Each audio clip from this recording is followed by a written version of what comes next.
లౌకికాత్మను కాక దేవుని యొద్ద నుండి వచ్చు ఆత్మను మనము పొందియున్నాము.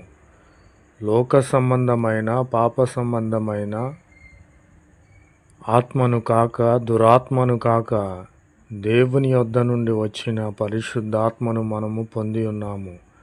ప్రభునామమునకు స్తోత్రములు కలుగునుగాక.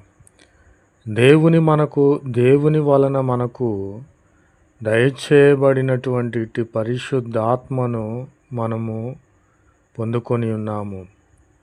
మనుష్య జ్ఞానము నెరవేర్చు మాటలతో కాక ఆత్మ సంబంధమైన సంగతులతో మనము సరిచూసుకునే విధముగా ఆత్మ నేర్పు మాటలతో వీటిని గూర్చి మనము బోధింపబడుచున్నాము.